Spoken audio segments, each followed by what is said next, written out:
Matt, was the players described that play not going the way that you had drawn Right. it up. So what were, I guess, if you could share, what were you trying to do in Yeah. that situation? We were just running a simple play, whether it was man or zone. We're going to run the same thing just to get the ball inside to Zach. So it was kind of like planes, trains, and automobiles when John Candy's just, making fun of the other guy because how do you know which way I'm going? He says, you're going the wrong way. We went the wrong way. And so then two people were there to get the basketball, and then Eric was stuck because, like, what's he supposed to do at that time? He actually did a really good job because a lot of times guys will break it, and then they'll just try to go and score. Well, the last thing you want to do is now give them a chance to go to the other end. So now this has happened, and we have no timeouts. So even if we don't make that, at least we go and play in overtime and try to win. He goes and shoots that early. Now they go in transition. They're making it. They've made everything for the past 20 minutes. And so, like, I thought Eric did a good job just to be able to get us into overtime. Obviously, we make the shot. We don't go into overtime. But, yeah, we got to concentrate a little bit better than that. You didn't flinch when he made the shot. How is that? What I try to get them to do is, like, do their job, do what you're supposed to, play as hard as you can, and live with the results when you do those things. But when you don't do some of those things, it just eats at you. And so that's why I didn't flinch. It's because we didn't do what we were supposed to do. And normally the basketball gods are not with you at that time. And we're very lucky that they were with us because Ohio State was great in the last 4 or 5 minutes of the game. Coach, how important is someone like Mason's contributions? I mean, he's your leading rebounder, and even on that last play, he kind of set enough of a screen to free up Jaden. It seems like he's Right. continually contributing in some unsung ways, and again, being really Right. effective on the boards as well. Yeah, just a hard charger. Just plays hard, competes. Gets on the offensive glass. Gives you everything. And you can't have enough of that. He's got a lot of substance as a player. Had that three to start the second half where they just kind of forgot about him. He just missed it. Then he comes back and hits the next three. Has that free throw line jumper when they're just overdoing things. It's a really good shot. So just trying to encourage him to take his open shots, but just, rebound the basketball. He gets his hands on a lot of balls and doesn't always get them. Like tonight, I thought he was great at going with two hands. He's got to reward himself for how hard he plays by getting basketballs with two hands. But he, when you think about the plays that were made, Eric Hunter's three was huge, late in the game. But his plays to give us extra possessions were huge also. Obviously, being up 11 with 2.5 minutes to go. I'm sorry, is it my turn? No, it's your turn. He just grabbed the No, mic. go for it. Yeah, Oh, I go got for you. it. So, Being up 11 with 2.5 minutes to go, was it's it like a more? ventriloquist, Brian. You know what I mean? You're Was it- talking and I'm looking at him and he's got a mask. It's really hard sometimes. Pretty I'll weird. get through it. Like in my 18th year, I think I'll get better. Pretty weird, isn't it? It's odd.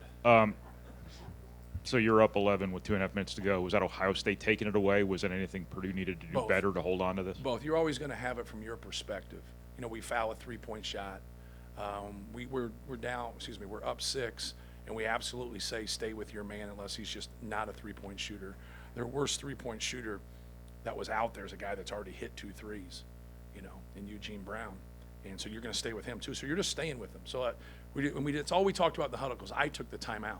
So they're able to set something out, but they have a timeout and they can use it. I didn't want to risk what happened, and it still happens. So we just said, hey, we're staying with, our guys. Even when it gets kind of away, on the weak side, just stay with your guy. They score a basket here, and it stays at 2 possessions. That's what we want. We don't want this at 1 possession, and then we obviously didn't do that.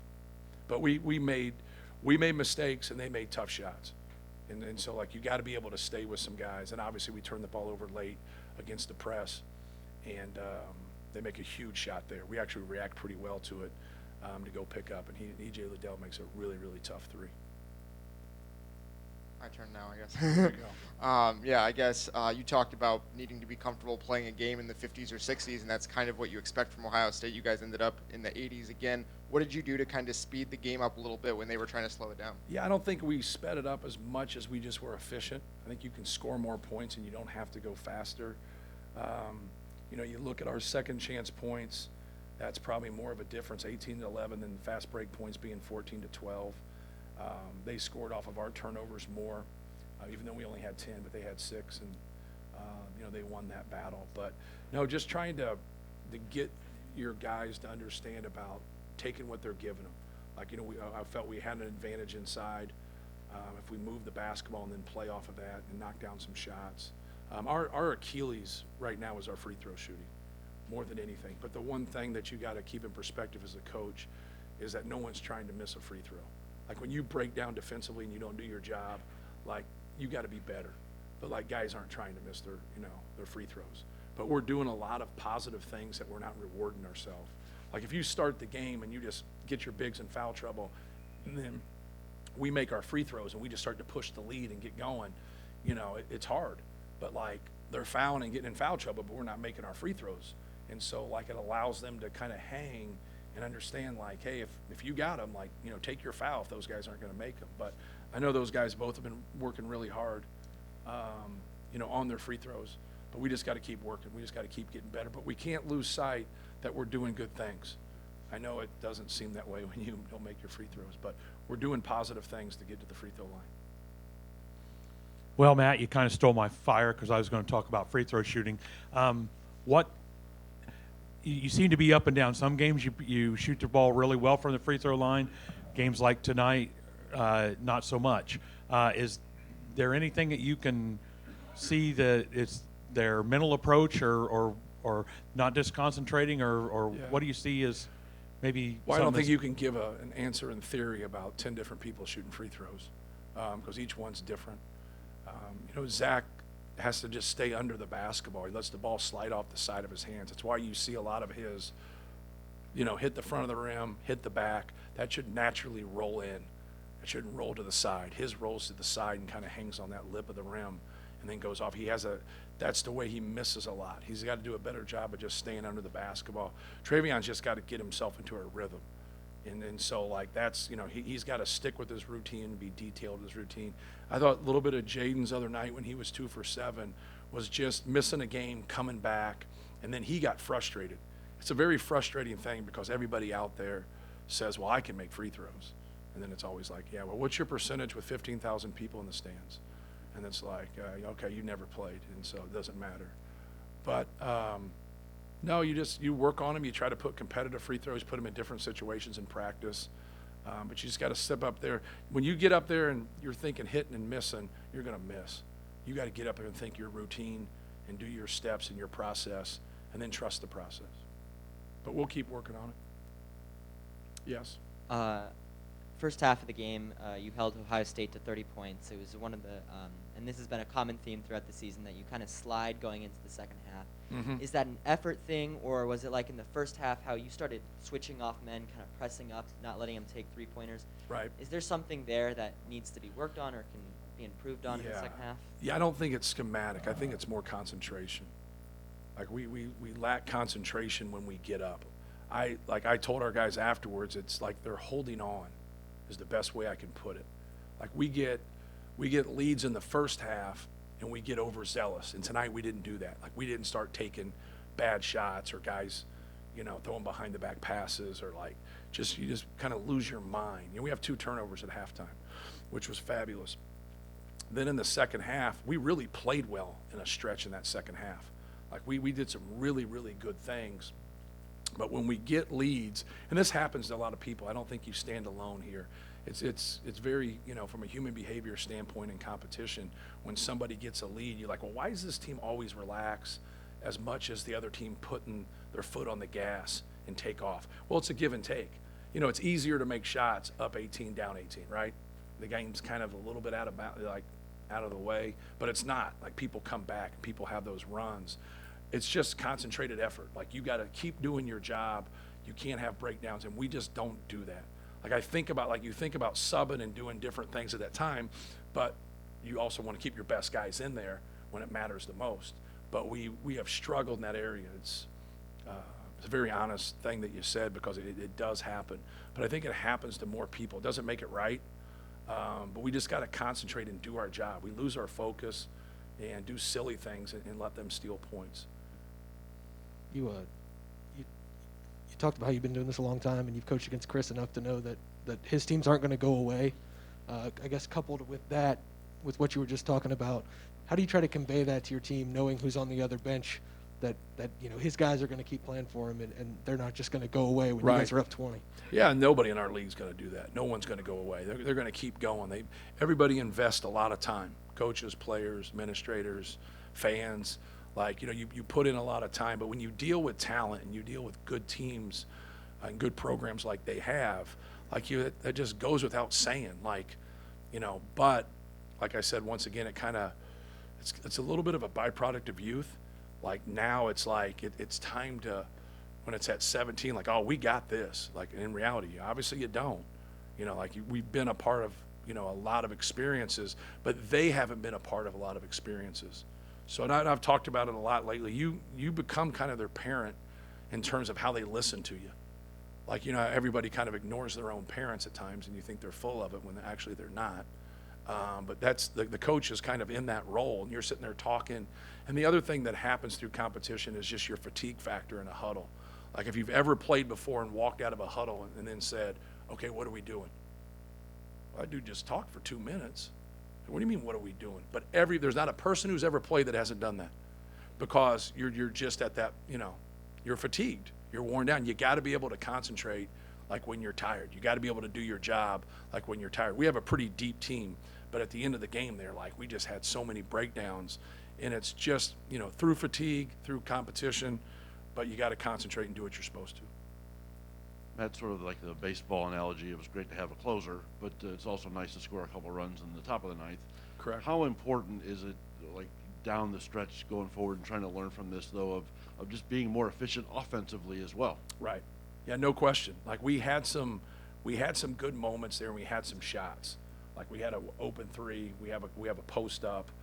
We have a free throw line jumper. So we got some okay shots in there. But then we have a couple empty possessions, like you're talking about, where it's what are we doing? But we had that against Iowa the other night. When we got up, we have 3 or 4 possessions. It's just end up being empty. And it's just a focus. And sometimes when you're struggling in certain areas, well, if you're good from an offensive efficiency standpoint like we are, run good offense. Get quality shots, get to the free throw line, get layups, get wide open threes.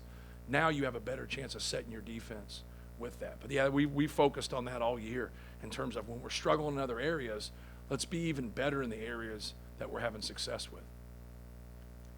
Coach, circling back to Zach Edey, the ball's supposed to be in his hands in that last play. Yes, ma'am. If we can look more at a bigger picture here for people that don't know his full story, how do you describe the player that he's become in such a short amount of time for you? Yeah, well, he's an outlier. There's nobody else out there like him. There might be some people of that size, but they don't have the skill that he has in terms of his ability to make, shots around the rim. It's a really tough matchup for people. But he averaged 4 points 2 years ago in high school. Jaden Ivey's a really talented player. He averaged 12 his senior in high school. So, these guys are young players still learning. But Zach is, he's a matchup nightmare for people. And he's worked really hard defensively to try to stay on the court as much as he can.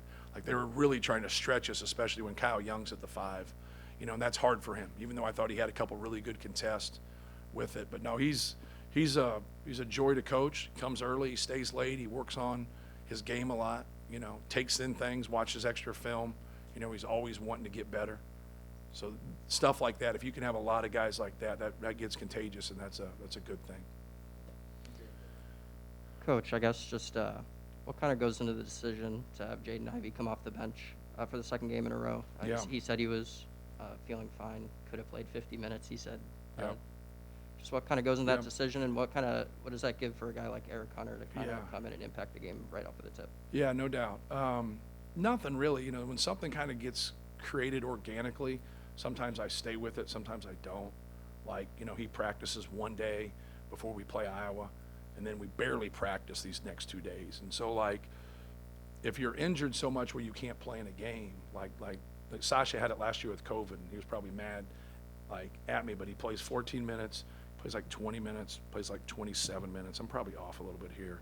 Then I start him after that, just to kind of if you're going to miss a game or you have to miss a game, it just doesn't always click like that right away.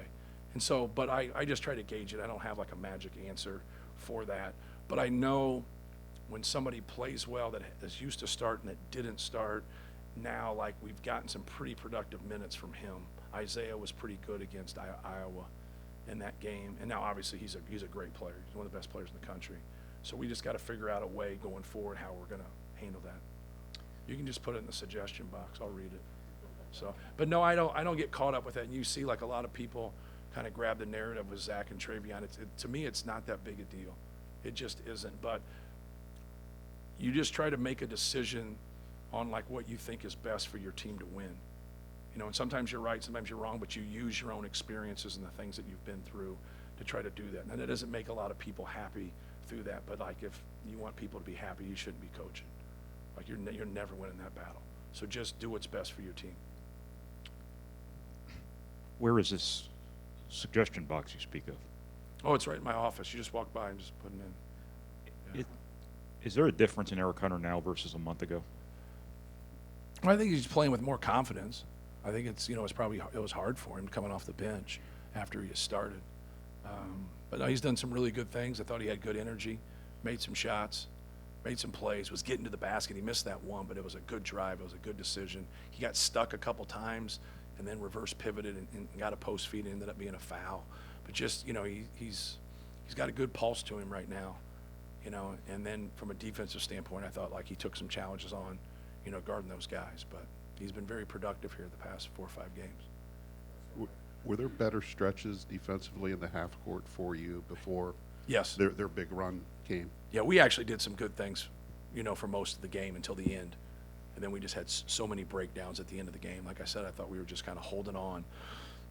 But I thought our guys did some good things on the defensive end. I mean, it kind of shows you how good E.J. Liddell is. I thought we did a good job on him, and he gets 20.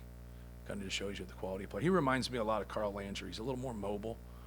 But, like, I think he's going to have a long NBA career. That's my opinion. But I'm pretty sure of anybody that can shoot, that's got that kind of frame, that can move that way.